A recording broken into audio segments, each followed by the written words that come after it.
Olá, boa noite. Nós vamos entrevistar ao longo desta semana os candidatos à presidência mais bem colocados na pesquisa Datafolha de intenção de voto, que foi divulgada no dia 28 de julho. Pela ordem determinada em sorteio, com a presença dos assessores dos partidos, Jair Bolsonaro, do PL, é o entrevistado de hoje. Amanhã, Ciro Gomes, do PDT. Na quinta-feira, Luiz Inácio Lula da Silva, do PT. E na sexta-feira, Simone Tebet, do MDB. Nós vamos abordar os temas que marcam cada uma das candidaturas. O tempo total dessa entrevista é de 40 minutos. E, ao fim, o candidato vai ter 1 minuto para as considerações finais. Candidato Bolsonaro, boa noite. Obrigada pela presença. Eu agradeço também a sua presença, candidato, e o tempo começa a ser contado a partir de agora. Nós vamos começar a entrevista com um assunto que tem mobilizado os brasileiros. O senhor tem xingado ministros do Supremo Tribunal Federal, tem feito ataques sem prova nenhuma ao sistema eleitoral brasileiro. O senhor chegou, inclusive, a ameaçar não ter eleição no Brasil, como se coubesse ao senhor decidir uma coisa dessas. Candidato, com franqueza, o que é que o senhor pretende ou o que é que o senhor pretendeu com isso? O senhor pretendeu, por acaso, criar um ambiente que, de alguma forma, permitisse um golpe, contra o qual, inclusive, a sociedade civil se manifestou agora com a divulgação de 2 manifestos ou outros manifestos em defesa da democracia? Primeiro, você não está falando a verdade quando fala xingar ministros. Isso não existe. Isso não existe. É um fake news da sua parte. Outra coisa, eu quero é transparência nas eleições. Vocês, com toda certeza, não leram o inquérito de 2018 da Polícia Federal, que inclusive está inconcluso. E aquela pergunta que eu sempre faço: se você pode botar uma tranca a mais na sua casa para evitar que ela seja assaltada, você vai fazer ou não? Então esse é o objetivo disso que eu tenho falado sobre o Tribunal Superior Eleitoral. E outra coisa, em 2014 tivemos eleições, no segundo turno, o PSDB duvidou da lisura das eleições e contratou uma auditoria. E a conclusão da auditoria do PSDB, que as urnas são inauditáveis. E só para ficar bem tranquilo aqui, mano, 2018, houve uma denúncia de fraude e a senhora Rosa Weber determinou que fosse aberto um inquérito pela Polícia Federal para apurar a fraude. Que, obviamente, se houve fraude, eu ganhei, quem fraudou seria eu. A PF começou a apuração. E quem informou o que eu vou te falar aqui para a PF foi o Tribunal Superior Eleitoral. Numa das partes do inquérito está assinado pelo chefe do TI do TSE que hackers ficaram por 8 meses dentro do TSE, inclusive com a senha de um ministro, de nome Banhos, além de senha de outros 5 servidores. Imediatamente, a Polícia Federal pediu os logs, as impressões digitais do que ocorreu nas eleições de 2018. O TSE podia ter informado no mesmo dia, mas 7 meses depois, o TSE informou que os logs haviam sido apagados.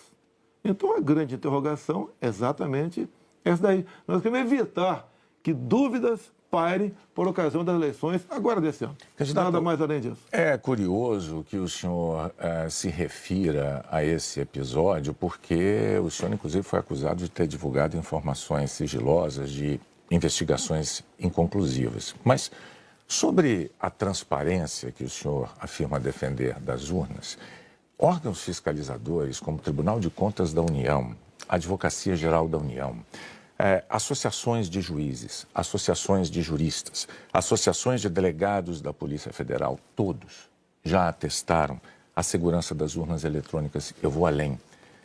A transparência e a segurança das urnas eletrônicas tem sido motivo de orgulho da maioria da população brasileira. Agora, o senhor começou a sua resposta afirmando que eu tinha cometido fake news. Em nome da verdade, candidato, o senhor xingou ministro do Supremo de canalha. O senhor fez isso com o microfone. Então, e ele vinha fazendo contra mim. Mas, candidato, eu lhe perguntei qual era o seu propósito. Lembra a pergunta que eu fiz ao senhor? Qual era o seu propósito? Falou ministro. Foi um ministro específico. Senhor, Tá ok?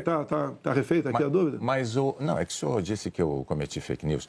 Só para esclarecer, a pergunta que eu lhe fiz é: qual era o seu propósito ao xingar um ministro de canalha e ameaçar não permitir que as eleições fossem realizadas, se isso não lhe compete fazer? Não é uma atribuição do presidente da República, é uma atribuição constitucional, candidato. Quem vem sendo perseguido o tempo todo por um ministro supremo sou eu.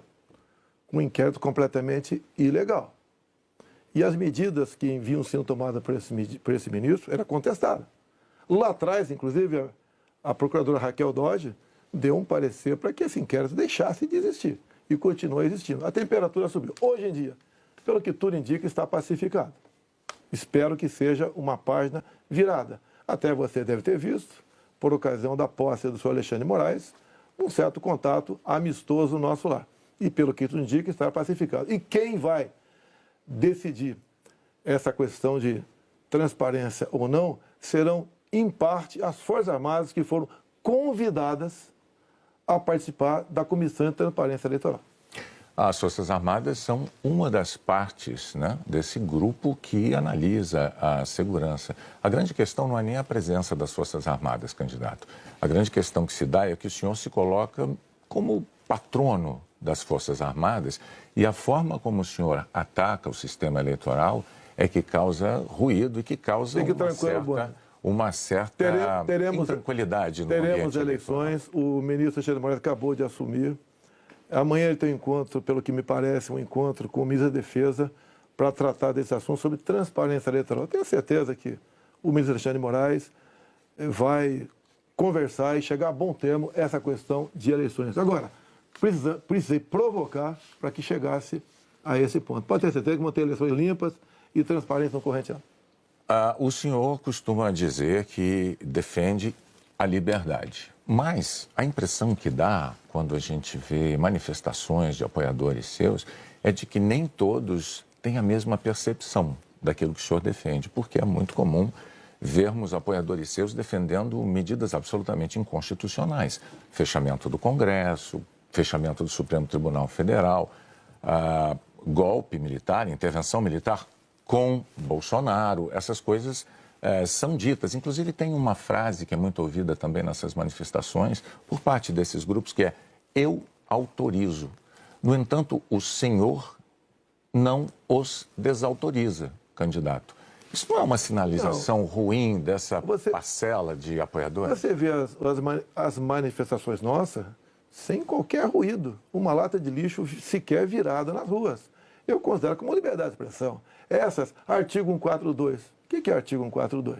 Tá? É um artigo da Constituição, que eu não entendo da maneira como alguns pouquíssimos entendem. Quando alguns falam em fechar o Congresso, é liberdade de expressão deles, eu não levo para esse lado. Tá? E para mim isso aí faz parte da democracia. Eu não posso eu ameaçar fechar o Congresso. Ou o Supremo Tribunal Federal. Então, Bonner, eu não vejo nada demais, vejo como liberdade de expressão, como alguns falam em AI-5, nem existe mais AI-5. Você querer punir alguém por ter levantado uma faixinha no meio da multidão AI-5, bom, isso aí é uma coisa que, no meu entender, não leva a lugar nenhum. Agora, o outro lado... Eu não quero interrompê-lo, mas é que o senhor disse algo muito... Perdão, candidato. O senhor disse algo muito importante ainda há pouco. O senhor disse, referindo-se ao ministro Alexandre de Moraes, que teremos eleições, elas serão limpas, etc. Com o intuito de tirar esse estresse, tirar a intranquilidade desse momento eleitoral do Brasil, o senhor não quer aproveitar essa oportunidade diante de milhões de brasileiros para assumir um compromisso eloquente de que vai respeitar o resultado das urnas, seja ele qual for? Seja qual for, eleições limpas devem e têm que ser respeitadas. O senhor vai respeitar... Limpas e transparentes têm que ser respeitadas. Está atestado que as eleições brasileiras são limpas e são transparentes e que as urnas são auditáveis. Isto posto, eu lhe pergunto mais uma vez. O senhor vai assumir um compromisso diante de milhões de brasileiros de respeitar o resultado das urnas e estimular os seus seguidores a fazer o mesmo, candidato? Serão respeitados os resultados das urnas desde que as eleições sejam limpas e transparentes. Como você disse que são auditáveis, em 2014 não aconteceu isso. Mas tudo bem. Vamos botar um ponto final nisso? O senhor vai botar um ponto resolvido. final? Ponto final. Vamos para outra pergunta, outro assunto. Pois então, não. Vamos respeitar os nós temos uma declaração importante do candidato Bolsonaro assumindo publicamente o respeito ao resultado das urnas de outubro. Renata. Pandemia, candidato. Claro. Nos momentos mais dramáticos, o senhor imitou pacientes de Covid com falta de ar. Sobre as mortes, o senhor disse, e daí, eu não sou coveiro? O senhor estimulou o uso e usou dinheiro público para comprar medicamento comprovadamente ineficaz contra a Covid. O senhor desestimulou a vacinação. O senhor não teme ser responsabilizado, senão pelos eleitores, pela história? Olha, nós compramos mais de 500 milhões de doses de vacina. Só não se vacinou quem não quis. Eu acho que vocês dois se vacinaram. Comprada por mim. E em tempo bem mais rápido que outros países, que isso não tinha no mercado. Não poderia eu, num primeiro momento, por exemplo, falar que devíamos assinar certos contratos, como por exemplo com a Pfizer, onde a Pfizer não garantia a entrega da vacina. A primeira vacina no mundo foi dada em dezembro de 2020. Em janeiro, nós já estávamos vacinando no Brasil. Então, fizemos a nossa parte. E o grande erro disso tudo foi um trabalho forte da grande mídia, entre eles a Globo, desestimulando os médicos a fazerem o tratamento precoce, que isso é conhecido como uma liberdade do médico. Quando algo é desconhecido, como até hoje é desconhecido ainda os efeitos possíveis, efeitos colaterais da vacina, desaconselhar, inibir, ameaçar, caçar o registro de médicos. Isso que foi errado feito durante a pandemia. Mas, candidato, o senhor desestimulou a vacinação. Isso não tem nada a ver com liberdade. O senhor chegou a dizer que quem tomasse a vacina poderia virar jacaré. Mas o senhor associou a vacinação ao vírus da AIDS. E mais, quanto às vacinas, a Pfizer esperou 93 dias por uma resposta quando a empresa procurou o governo para tratar de vacina. A Coronavac, o senhor desautorizou o ministro e chegou a suspender a compra da vacina. Não houve suspensão da minha parte. A questão da Pfizer. No contrato da Pfizer estava escrito: não nos responsabilizamos por qualquer efeito colateral. Outra coisa, a Pfizer não apresentou quais seriam os possíveis efeitos colaterais. Eu usei uma figura de linguagem: jacaré. Figura de linguagem? Sim. Você acha que é o caso de brincadeira? Não é brincadeira isso. Isso faz parte da literatura portuguesa. Então, brincadeira é, num momento difícil para o Brasil, a imprensa desautorizar os médicos pela sua liberdade de clinicar. Esse foi o grande problema. E outra coisa, eu não errei nada do que eu falei. Eu falei no início da pandemia que nós devíamos tratar dos idosos, pessoas com comorbidade, e o resto da população trabalhar. Isso eu falei e não errei. Hoje, muitos países já falam que o lockdown foi um erro, que as pessoas se contaminavam muito mais em casa do que nas ruas. E outra coisa, se falava em fazer o que o lockdown? Lockdown 1 mês, 2 meses no máximo para achatar a curva. Durou mais de um ano o lockdown. E até hoje continua gente falecendo por Covid. Ou seja, o lockdown serviu sim para atrapalhar a nossa economia e contaminar mais pessoas ainda em casa. Candidato, mas as medidas socioeconômicas importantíssimas, elas foram adotadas por governos no mundo inteiro justamente para sustentar o fique em casa no pico da pandemia, fique em casa se puder. Para que as pessoas pudessem proteger a própria vida e, ao mesmo tempo, receber um amparo econômico. Para evitar o colapso dos hospitais, aliás, como nós vimos em Manaus. Pessoas morrendo com falta de oxigênio por um erro de logística e gestão do seu ministro da Saúde. Negativo. Menos de 48 horas estavam chegando já cilindros lá em Manaus. Lá foi uma coisa atípica, anormal, que aconteceu de uma hora para outra. Menos de 48 horas, cilindros começaram a chegar em Manaus de alguns pontos do Brasil. Fizemos a nossa parte em Manaus. Não faltou da nossa parte recursos bilionários para governadores e prefeitos enfrentarem a Covid, construírem hospitais de campanha. Então fizemos a nossa parte. Raros países do mundo que fez algo melhor do que nós fizemos.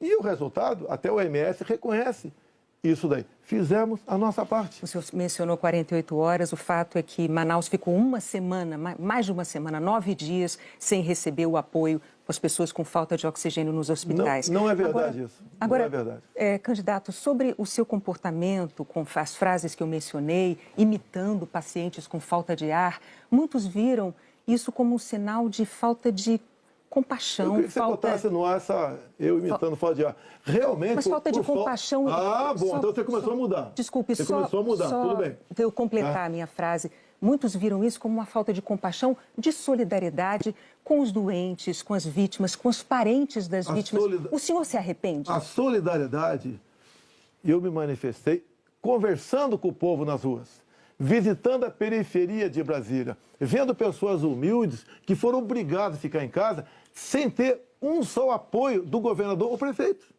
Isso que aconteceu. E nós fizemos exatamente o quê? Demos o auxílio emergencial imediatamente. 68 milhões de pessoas humildes começaram a receber o auxílio emergencial. Eles estavam condenados a morrer de fome dentro de casa. O senhor não se arrepende das declarações? Ou ir para as ruas, fazer o que não queriam.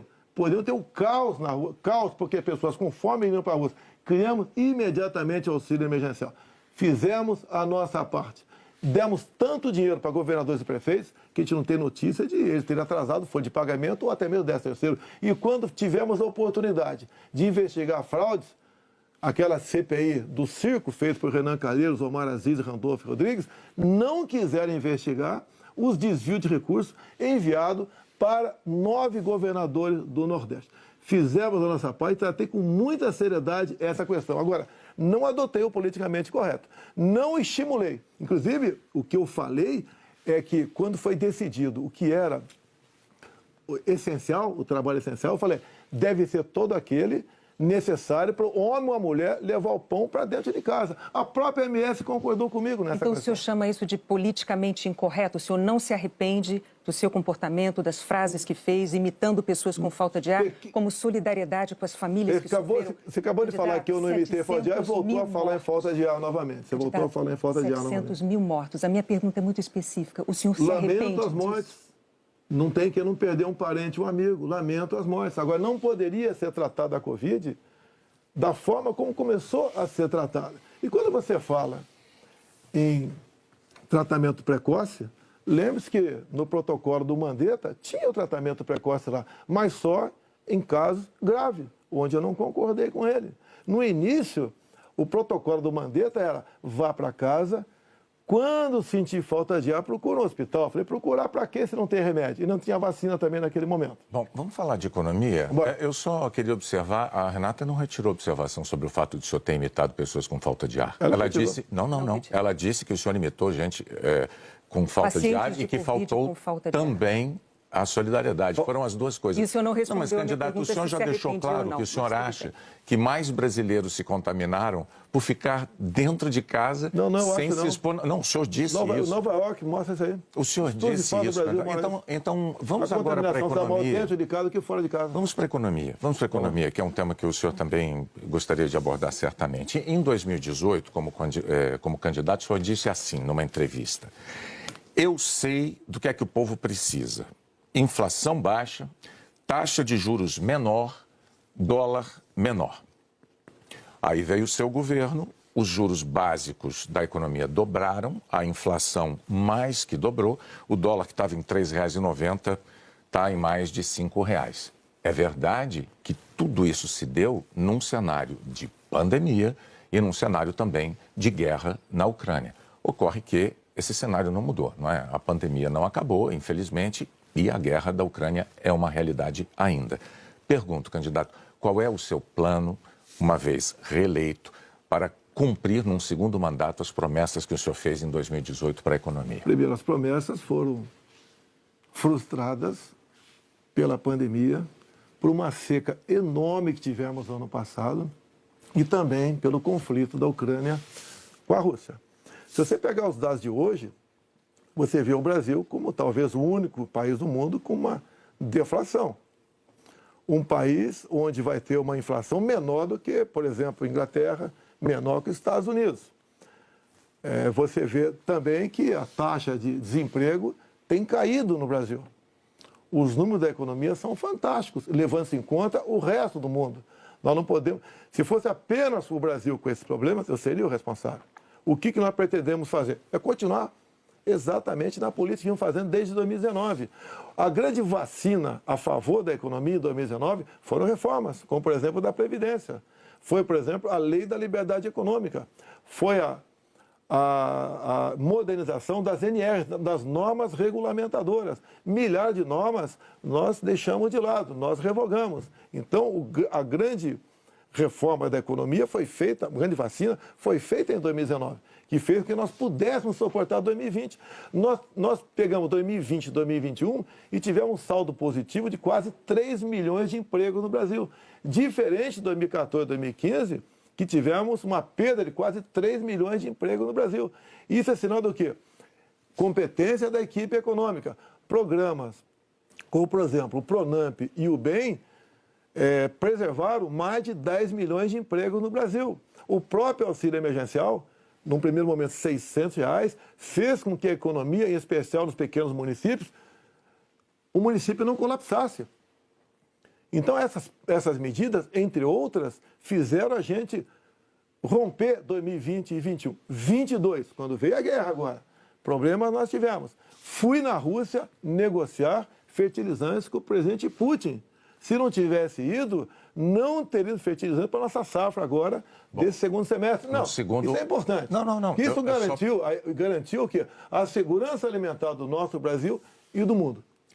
Só para concluir, então, num segundo mandato, o senhor daria sequência aos planos que foram estabelecidos e desenvolvidos no primeiro plano. Bonner, você pode ver, Bonner, nós somos o 7º país mais digitalizado do mundo. Tá? Nós fizemos muita coisa no Brasil, atendemos realmente a todas as camadas da sociedade. Só agora, na questão do IPI, a proposta do Paulo Guedes, que está parada no Supremo Tribunal Federal, nós pretendemos diminuir impostos de 4 mil produtos em 35% de IPI. Para o segundo mandato. Não, desse agora.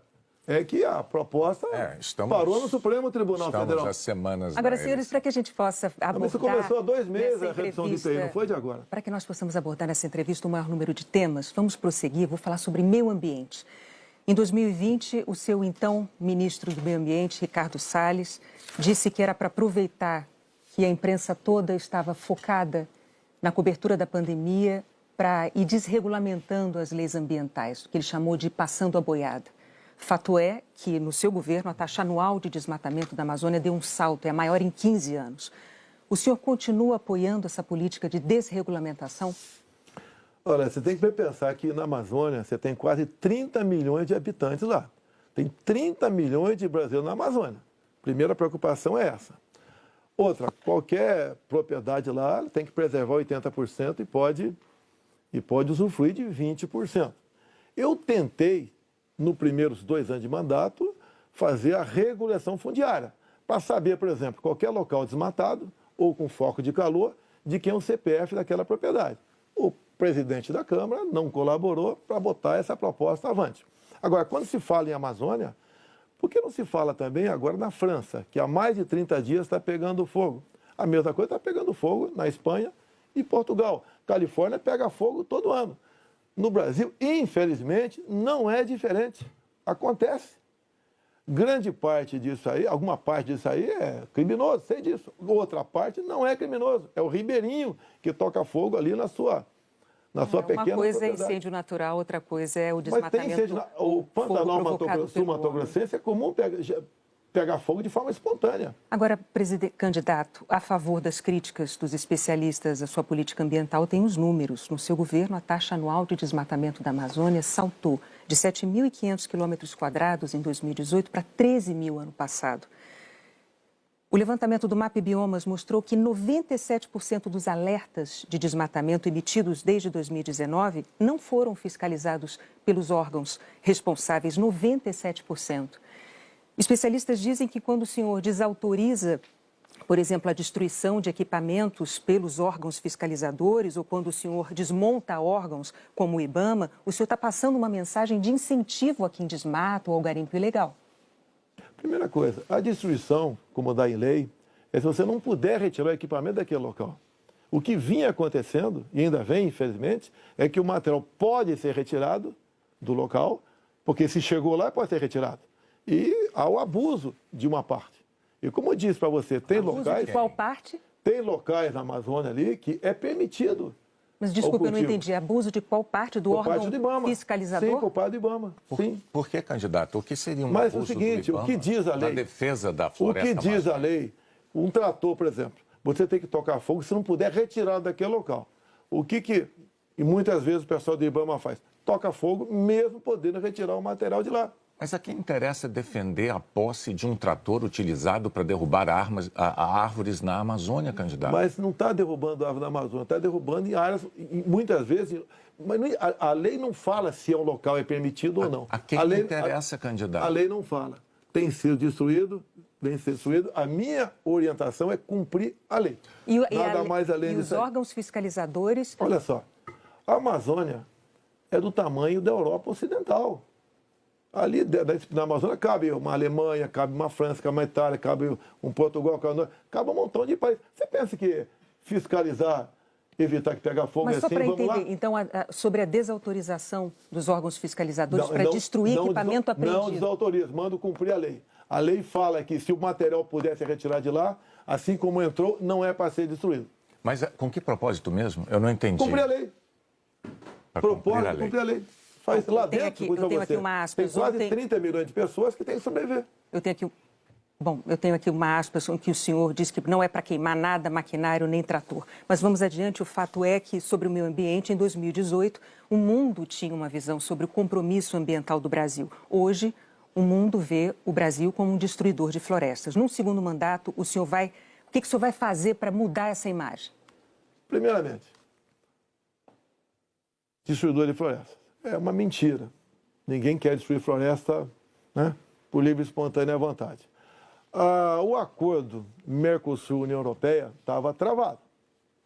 Com os problemas agora da guerra, Ucrânia, Rússia, a União Europeia quer acelerar o acordo conosco para o Mercosul. Dizer mais, a Alemanha está usando combustíveis fósseis. Por quê? Se eram os países que diziam que nós devíamos cada vez mais buscar aí energia limpa. Concordo com eles, mas a realidade é outra completamente diferente. Não é a realidade aquilo que a gente acha que deve ser, é o que tem que ser. Países da Europa já estão em contato conosco, por exemplo, atrás do hidrogênio verde. O Brasil será uma grande potência fornecedora de energia hidrogênio verde. Como já temos acertado, né, no limite máximo, temos até o equivalente a 50 Itaipus na costa do Nordeste. E nós vamos exportar esse hidrogênio verde para a Europa toda. Ou seja, o Brasil é um exemplo para o mundo. Você pega, está na minha frente por coincidência aqui, por exemplo, as áreas reservadas em países outros para a agricultura, não é pecuária, é agricultura. Somente a União Europeia é de 45% a 65%. Você pega países como a Alemanha, 56% para a agricultura.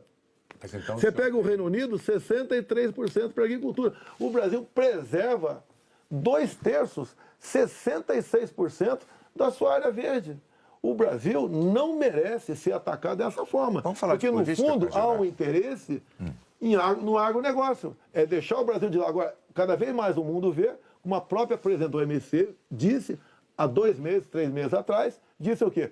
Que o mundo, sem o agronegócio do Brasil, passa fome. Ou seja, a realidade é isso aí. Vamos ver se o Brasil consegue mudar essa imagem. Vamos tentar mudar, sim. Bom, vamos falar de política agora, que candidato. Muito importante isso agora. Está também nas atenções por motivos claros. Em 2018, o senhor, candidato à presidência, o senhor se apresentava como o candidato da antipolítica e o candidato contra o Centrão. Na convenção do seu partido, o general Heleno chegou a cantar se gritar, pega Centrão, não fica um, trocando a palavra ladrão por Centrão, etc. Isso ficou muito famoso. Hoje, a verdade é que o Centrão, ele é a base do seu governo. Na semana passada, quando o senhor estava saindo lá do Palácio da Alvorada, inclusive o senhor enfrentou lá um incidente com aquele youtuber que foi cobrar do senhor essa aliança do seu governo com o Centrão. Eu pergunto, por que eleitores como aquele, que se sentem traídos pelo senhor, acreditariam nas suas promessas de agora? Você está me estimulando a ser ditador. Eu, candidato? Você. Porque o Centrão são mais ou menos 300 parlamentares. Se eu deixá-lo de lado, eu vou governar com quem? Não vou governar com o parlamento. Então você está me estimulando a ser um ditador. São 513 deputados. 300 são de partidos de centro, pejorativamente chamados de centrão. O lado de lá, os 200 que sobram, é o pessoal do PT, PCdoB, PSOL, Rede. Não dá para você conversar com eles. Até eles não teriam número suficiente para aprovar sequer um projeto de lei comum. Então, os partidos de centro fazem parte, em grande parte, da base do governo para que nós possamos avançar em reformas, como temos avançado em muitas coisas. Como, por exemplo, através do Centrão, nós conseguimos o Auxílio Brasil de R$ 600 para 20 milhões de famílias. Dá para imaginar isso? E olha só, os partidos de esquerda votaram contra o parcelamento dos precatórios, que era condição para a gente dar lá atrás R$ 400 de Auxílio Brasil para esses mais necessitados. Então o PT votou contra o Auxílio Brasil de 400. Não, votou contra a questão dos precatórios. Do parcelamento, que sem parcelamento você não tem como conseguir recurso no orçamento para pagar os 400. Assim como agora o PT também votou contra, tá? Ou melhor, discursou contra os R$ 600 e votou favorável. A questão política dele. Assim como a questão de poucos meses, para diminuir o preço da gasolina no Brasil, todos os senadores do PT votaram contra a redução de semestre no Senado. Agora vamos lá, candidato. Agora, como é que eu vou trabalhar com o parlamento sem os partidos de centro? Mas a questão... O senhor disse que eu estou estimulando o senhor a ser ditador. Está estimulando, sim. Por favor, candidato. Não, longe de mim, não. Eu não estimulei nada. É que a questão é a seguinte. Em 2018, o senhor chegou a dizer, até com propriedade, que governos anteriores tinham feito alianças com o Centrão. Mas o senhor disse criticamente que esses governos anteriores tinham feito nomeações com interesse político partidário e que isso tinha tudo para dar errado. O senhor chegou até a concluir assim: por isso eu não integro o Centrão. Mas recentemente, há dias, o senhor, com muita naturalidade, disse assim: eu sempre fui do Centrão, eu vim do Centrão. Aí eu tenho que perguntar ao candidato, em nome da clareza para os eleitores, em qual dessas duas afirmações o eleitor deve acreditar? O senhor sempre foi do Centrão? Ou o senhor, como disse em 2018, diz: eu nunca fui do Centrão por esse motivo? No meu tempo não era Centrão, não existia Centrão. Como assim? No meu tempo, esses partidos que eu já integrei não eram tidos como partido do Centrão. Agora, o importante, Boni, nós estamos num governo sem corrupção. Eu indiquei ministros pelo critério técnico. Eu não aceitei pressões de lugar nenhum para escalar ministros. Qual governo teria o ministro padrão Tarcísio de Freitas na infraestrutura? Padrão Marcos Pontes na ciência e tecnologia? Padrão a Tereza Cristina na agricultura? Padrão Gilson Machado no turismo? Uma pessoa desconhecida até chegar no meu governo. Padrão Onic Lorenzoni, que eu considero como um coringa meu. Padrão Braga Neto, que esteve na defesa. Ou seja, padrão Salles, uma pessoa excepcional. Padrão atualmente, o ministro Juca, do Meio Ambiente. Então, essas pessoas que deram um impulsionamento ao governo. Estamos governando com competência e sem corrupção, porque não tem indicação política para esse ministério. Citou vários ministros, então, aproveitando a deixa, eu vou falar de um tema importantíssimo para o futuro do Brasil, que é a educação. No seu governo, o senhor indicou 5 ministros diferentes. Um deles caiu justamente por um escândalo de ter beneficiado pastores com dinheiro da educação e diz que foi a seu pedido no caso de um dos pastores. Qual é a dificuldade de escolher um bom ministro da educação? Por muitas vezes, depois que a pessoa chega, a gente vê que ela não leva jeito para aquilo. Não foi só da educação. Ele teve acusação. Ele teve morte de prisão. Ele foi preso, inclusive. Agora, conseguiu o habeas corpus logo em seguida. Agora, fiquei sabendo depois, né, que o Ministério Público do DF foi contra a prisão dele. Agora, veja só... Foi contra a prisão dele. Por quê? Não tinha nada contra ele. Se tiver hoje em dia, é outra história. Até aquele momento não tinha nada. A questão de ter 2 pastores, um que está no gabinete dele, qual é o problema? Agora, se ele faz besteira, se essa pessoa... Agora nós começamos a investigar o caso Pastores. Não foi a Polícia Federal. Nós começamos a investigar com a CGU. Agora, só na área da educação, o primeiro-ministro escolhido pelo senhor caiu depois de 3 meses porque, por causa de um escândalo, pediu que professores gravassem slogans de campanha seu. O segundo ministro praticamente fugiu do Brasil depois de ter insultado ministros do Supremo. O terceiro ministro nem chegou a assumir porque maquiou o próprio currículo. O quarto ministro envolvido num escândalo de corrupção. Quais são os critérios que o senhor usa para escolher um ministro de uma área tão vital para o futuro do país? As pessoas se revelam quando chegam. Atualmente, eu tenho um excelente ministro da Educação.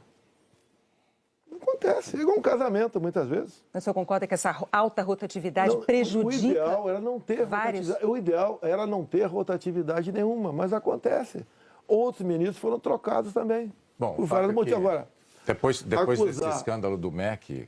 que escândalo do MEC, Boni? A saída do ministro... Mas a saída é escândalo, MEC? Não é escandaloso, candidato, sim. Um ministro destinar dinheiro da educação para 2 pastores, dizendo que o presidente da República indicou um deles. Cadê o duto cadê o duto do dinheiro vazando ali? Cadê o dinheiro? Candidato, não sabemos. Cadê o dinheiro aparecer? Você não sabe? E está me acusando? Não está acusando o Milton por isso? O senhor tem todo o direito de achar que não foi um escândalo. Nós vamos adiante. Depois do caso do ministro Milton Ribeiro no MEC, o senhor atenuou um pouco o seu discurso de que não havia corrupção no seu governo. Antes não tinha corrupção. Hoje, o senhor diz que os casos pipocam. Os casos pipocam de corrupção no seu governo. Bom, ao mesmo tempo, vão se acumulando denúncias de interferências suas na Polícia Federal, que é um órgão de Estado, não é um órgão de governo, e um órgão de Estado que o senhor prometeu prestigiar. Como é que o senhor explica para o eleitor essa mudança da sua postura da eleição de 2018 para cá, candidato? Primeiramente, quem me acusou de interferência na PF foi o ex-ministro Sérgio Moro. Falou que a prova da interferência estava numa sessão reservada nossa.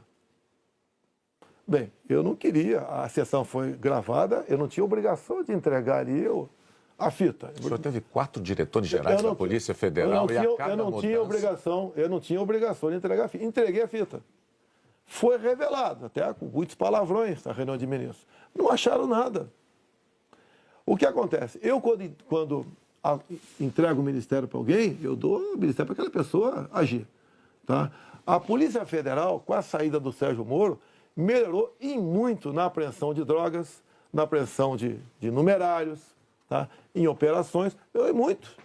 Em armamento, melhorou. E as pessoas vão mudando. Por exemplo, quando o André Mendonça saiu, porque ele foi para o Supremo Tribunal Federal, eu não considero uma saída da parte dele. Atualmente, temos um delegado da Polícia Federal à frente do Ministério da Justiça. Agora, ninguém comanda a PF, Bonner. Se pudesse comandar, o Lula teria comandado, a Dilma, o Temer, seja lá quem for. Ninguém consegue comandar a Polícia dessa forma como você está falando aí. É que a Associação dos Delegados da Polícia Federal divulgou recentemente um documento com críticas, né? Eles afirmaram que o senhor e a sua equipe de governo trouxeram desgaste, eu estou lendo aqui os termos dele, trouxeram desgaste à imagem da instituição Polícia Federal e também prejuízos para os policiais federais. E que falas suas, candidato, jogaram desconfianças sobre a autonomia e sobre a imparcialidade da Polícia Federal, que goza de autonomia já há alguns anos, como ninguém poderia negar. Qual é a sua posição, então, diante de um documento com uma queixa, uma acusação como essa da Associação Nacional dos Delegados? Então, primeiro, você acabou de confirmar que não tem interferência, que gosta de autonomia. Outra coisa, peraí, eles acabaram de mostrar para mim que não tem interferência, gosta de autonomia. Eles dizem que, eles dizem que o senhor jogou, as suas palavras jogaram desconfianças sobre a autonomia da PF, candidato. Não. Eu acabaram de falar que eu estou certo, não tem interferência lá. Contrário. Outra coisa, eles queriam uma reestruturação de carreira agora. Eu achei até justo. Mas outras categorias não concordavam com isso, sem serem beneficiadas também. E daí começou um movimento dentro, por parte de alguns delegados da PF, contrário à minha posição, que desagam numa nota como essa daí. Eu queria, inclusive, reestruturar a Polícia Rodoviária Federal, que era bem mais fácil, menos onerosa. Os delegados, essa mesma associação, não topou fazer isso aí. Então, aí está uma briga política, salarial, por trás disso. Candidato, o senhor agora tem 1 minuto para suas declarações acabou? finais. Pois é, passou rápido. Eu queria ficar algumas horas com vocês aí. Tá? Quando o senhor começar, a gente começa a contar o tempo. Vamos lá. O que eu tenho a falar para a população brasileira? Peguei o Brasil numa situação crítica, na questão ética, moral e econômica. Começamos a trabalhar, tá? Fizemos muitas reformas em 2019. Infelizmente tivemos a Covid, depois tivemos a guerra lá fora, tá? Tivemos uma seca enorme. E nós fizemos tudo o possível para que a população brasileira sofresse o menos possível. Isso nós fizemos. Hoje você nota o preço do combustível caiu assustadoramente, nada de canetada, com o trabalho nosso junto ao parlamento brasileiro, conseguimos R$600 de Auxílio Brasil para 20 milhões de pessoas mais pobres, conseguimos a transposição do São Francisco, que estava parado desde 2012, levando água para o Nordeste. Nós pacificamos o MST, titulando terras pelo Brasil, e 90% dessa titulação foram para as mulheres. Criamos o PIX, tirando dinheiro de banqueiros, fazendo com que a população pudesse se transformar, muitos em pequenos empresários, um PIX sem qualquer taxação em cima do PIX. Anistiamos 99% da dívida de 1 milhão de jovens junto ao FIES. Encerrou? Acabou. Muito obrigado aí, até a próxima. É boa, né? Renato, até a próxima. Candidato, mais uma vez, muito obrigado por ter vindo e por ter prestado esses esclarecimentos ao público telespectador, aos eleitores brasileiros. Nós voltamos ao estúdio do Jornal Nacional.